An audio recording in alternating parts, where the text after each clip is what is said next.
네, 2022년 11월 16일 이정훈입니다.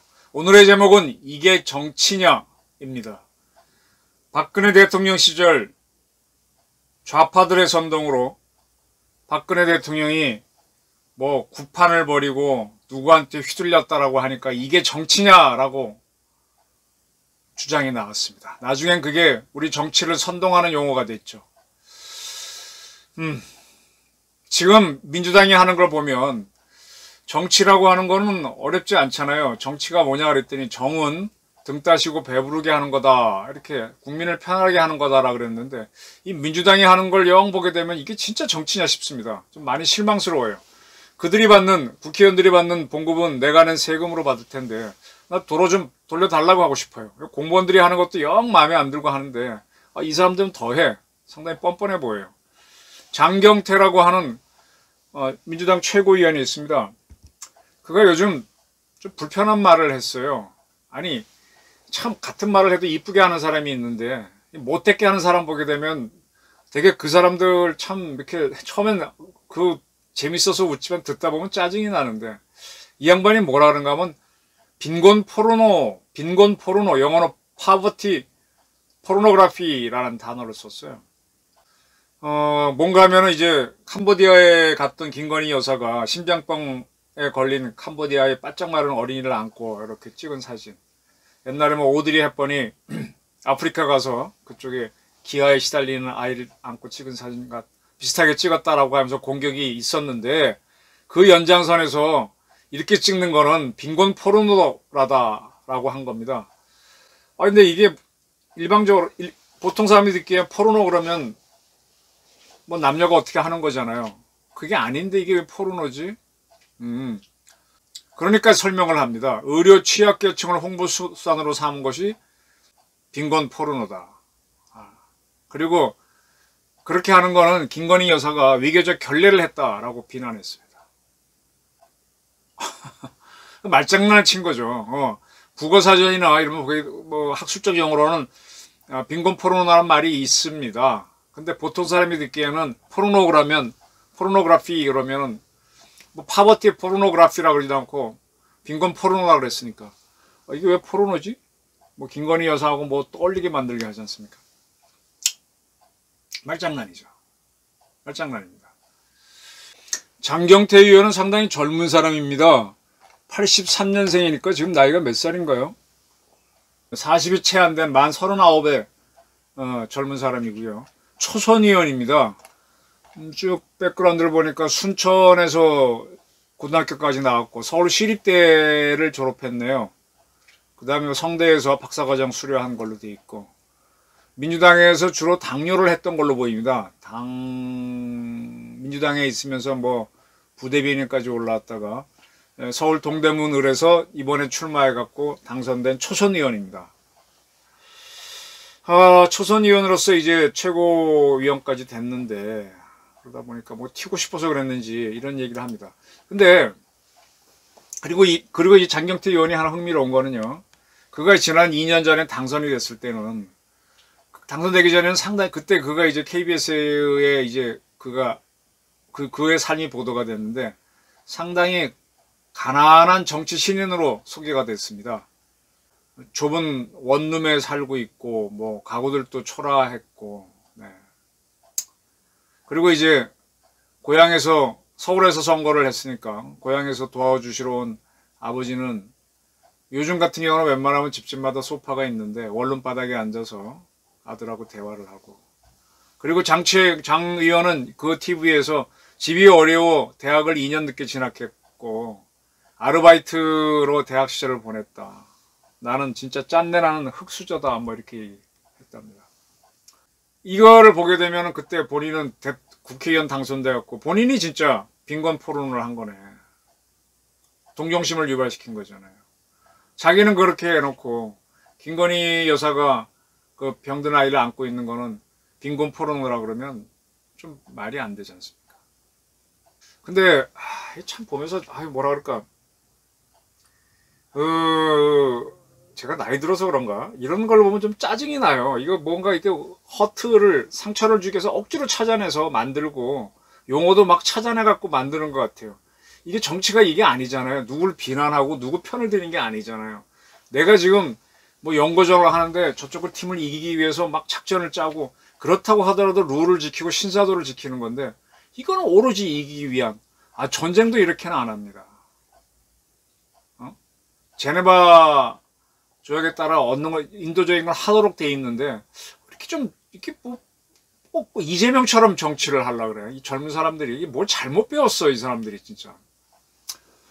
잘못 배웠어요.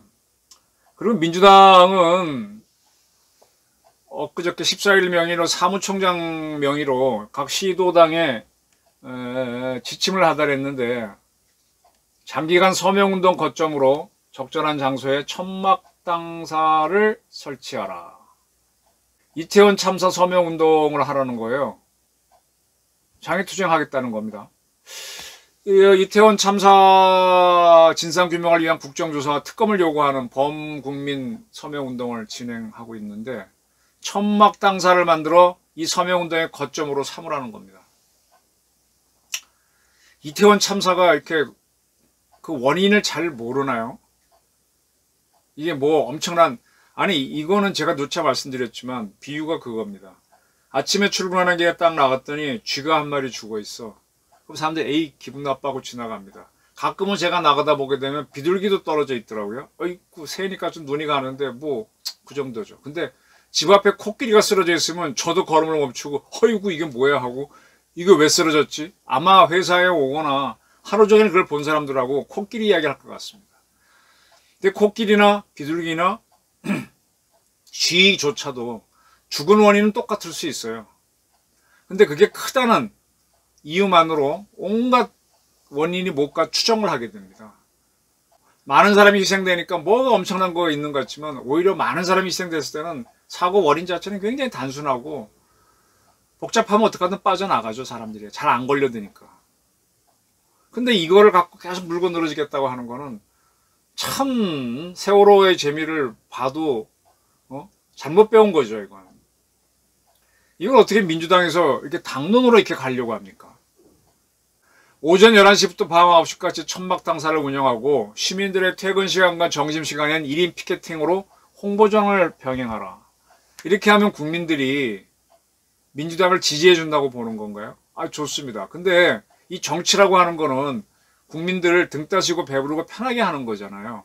이렇게 해서 국민들의 안전이 올라간다면 좋은데, 글쎄 안전이 올라가는 건 저도 지금 몇 차례 우리 정창근 박사라든지 그런 분과의 대담 또는 저의 아이디어를 통해서 우리 사회재난, 자연재해까지도 이렇게 시스템을 바꾸자.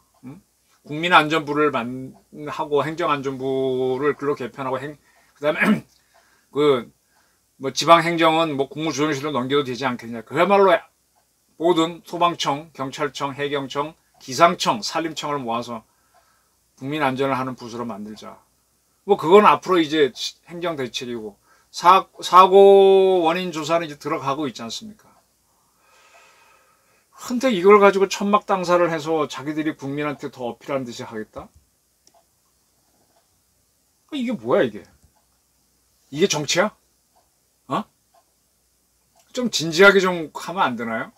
지금 북한의 핵 위협이 저렇게 심각하면은, 북핵 문제를 다루기 위한 어떤 그런 걸 하는 건 민주당은 없어. 어떻게 좌파적인 발상만 하냐 이거예요. 이거 쭉 보면서 제가 느끼는 거는, 정치라고 하는 거는요, 먹고 살만한 사람들이 하는 겁니다. 사회운동도 그런 것 같아요. 남을 도와주는 것도 그렇고, 자기 살기도 바쁜 사람들이 그냥 헛헛한 마음에 또 옆에 애쓰는 사람이 있으면 이렇게 나눠 먹는 건 가능하지만, 정말 남을 위해서 정책을 피우고 돈을 쓰는 거는요, 자기 문제는, 생계 문제는 해결한 사람들이 하는 겁니다. 근데 지금 민주당의 다수의 국회의원들 보게 되면, 저는 요즘 이제 정치에 부쩍 관심이 많아졌어요. 이제 언론사 생활도 다 끝냈고, 사회생활도 1차적인 사회생활은 끝내놓고 나서 보니까 조금 여유도 생기고, 보는 눈들도, 과거에는 내 생계 문제 때문에 생계에 유리한 쪽으로 해석을 하는데 지금은 객관적으로 좀 볼 수 있게 됐지 않습니까? 근데 제 또래에서 사회운동을 하던 친구들, 대학 졸업하거나 중퇴해가지고 저희 같은 경우는 직장 들어가는데 그 친구들은 뭐 노동운동 한다고 현장 뒹굴다가 그러다가 거기서 일부러 자기 자신 공개해서 잘리게 만들죠. 그 다음에 뭐 어렵게 살면서 그게 이제 훈장에다 큰소리 쳐갖고 저한테 많은 위압적인 친구들이 있었는데 그러다가 그 친구 또 생계는 힘들고 결혼생활도 힘들고 그러다가 어떻게 뭐 시민단체에 들어가서 정부돈 받아먹고 살면서 자기 하는 일이 올바르니까 큰소리치고 정부돈 받는 거에 대해서는 아무 죄책감 없고 NGO 하면서 그러다가 국회의원 돼서 잘 나가는 친구는 잘 나간다 그러고 근데 그 친구들이나 그렇지 않은 친구나 다 생계형이더라고요. 오히려 생계 문제는 제가 빨리 해결했습니다. 근데 그 친구들이 늘 하는 거 보게 되면 헐뜯는 것만 해요. 물론 저도 많이 제 TV를 통해서 헐뜯는 걸 합니다. 그렇지만 좀 나름대로 저는 객관성을 유지하려고 그러는데 어떻게 저렇게 못된 것만 발견해갖고 용어를 찾아내서 그렇게 쓸까요? 우리 장 의원은 젊은 친구인데 왜 이런 그릇이 이거밖에 안 되지? 장경태? 자기가 하면은 괜찮고 남이 하면 그게 문제야? 일관성이 있어야 될 거 아니에요. 그리고 민주당은 세월호 때 그렇게 장난을 쳤으면 이젠 좀 자제해야지. 지금 뭐 세월호입니다. 이태원 참사 명단이 공개되고 해서 이게 난리인데 이런 게 진짜 국민을 위하는 거냐 이겁니다. 그래서 지금 여당 의원들은 투쟁력이 약해서 웰빙 국회의원이라고 문제이고 이 민주당 의원들은 생계형이다 보니까 어떻게 하든 자기 재선을 위해서 뭔가 튀려고 하는 행동들이 많아요. 그것도 이해가 돼요. 근데 정치 소재가 될 만한 걸 잡아야지. 그렇게 건수가 없다는 거는 제 기자하면서 취재할 거리가 없어 절전매는 친구 보게 되면 나는 기자 그만두라 그랬어요. 그건 본인이 물론 기사거리가 많을 때가 있고 적을 때가 있습니다만 자기 안목이 그거밖에 안 되니까 기사거리를 못 찾는 겁니다. 옛날에 조갑재 선배가 그런 얘기를 많이 했어요. 기사거리 없고 좀 시간이 있을 때 국회 도서관에 가면 국회에서 이 정기 간행물 색인집을 냅니다. 우리나라에서 학술 회지에 나오는 모든 논문과 기사를 다 색인을 내줘요. 그럼 그거를 보래요. 특히 석사학위 논문은. 짧기도 하고 쭉 보다 보면 제목이 재밌는 게 많아요. 지금은 전혀 이슈가 안 되지만 재밌겠다 싶은 거 그걸 갖고 논문을 읽고 몇 사람 만나면 재밌는 기사가 나온다. 기사는 그렇게 찾는 겁니다. 없을 때. 항상 기사를 꾹 쥐고 다녀야 되는데 아니 뭐 신문에 나오고 방송 나오는 것만 갖고 쳐다보니까 거리가 없다는 그런 친구는 기자를 하지 말아야지. 그런 친구들은 그 기사를 보는 독자나 해야지. 이런 국회의원들이 바로 그런 사람들이에요. 어떻게 민주당 수뇌부에서는 이런 사람만 있습니까? 이게 정치 아닙니다. 그리고 MBC 기자 출신 노웅래 의원이 돈 10억을 받았다는 혐의로 압수수색을 받고 있는 모양인데 본인은 이제 당직을 사퇴를 하고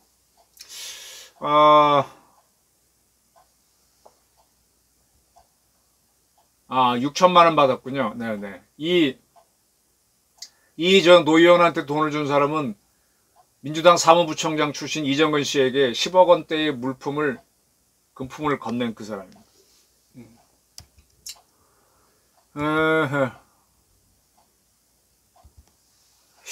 이 노웅래 의원은 기자 출신인데 왜 이런 돈을 받을까? 물론 뭐 돈은 필요하겠죠. 돈은 있으면 참 제가 이렇게 살면서 보니까 요즘 와서 뭐 해볼래니까 먹고 사는 돈은 있는데 뭔가 이렇게 거창해서 거사자금이고 사람들 이렇게 밥 사주고 뭔가 이렇게 움직이려고 하려고 하니까 그거는 좀 부족한 것 같아서 내가 좀 그릇이 작았다. 돈을 더 모아놨어야 되는데 그런 의미에서는 돈은 필요하죠. 근데 그렇다고 해서 이 돈 줘서 아무거나 받아? 더군다나 기자 출신이? 그건 아니지. 이거는요. 지금 민주당이 하는 거에 대해서는 사람들이 격렬하게 비난을 안 하고 국힘당에 대해서는 많이 비난하는데 이게 좀 처량한 짓입니다. 아니 지금 국힘당이 크게 잘한 것도 없는데 민주당은 돌파할 게 없어서 그래. 이태원 참사나 붙잡고 늘어지고 있고 이렇게 돈이나 받고 있습니까? 그리고 파버티 포르노그라피라는 단어나 쓰고 있습니까? 참 한심합니다. 이 여당과 더불어 야당도 격이 높아가야 되고 그러려면 그 구성원들 자체가 좀 인격적으로도 크고 좀 대인들이 돼야 되는데 어떻게 자기 이렇게 시야 하나만 보는 자기 생계 문제도 뭐 해결하지 못한 사람들이 모여서 운동권적 시각을 가지고 이렇게 사는 모인 집단이 됐냐 이겁니다. 진짜 저는 정치 개혁이 아니라 정계 개혁이 필요하다고 봅니다. 네. 이게 정치가 아닙니다. 제 의견이었습니다. 감사합니다.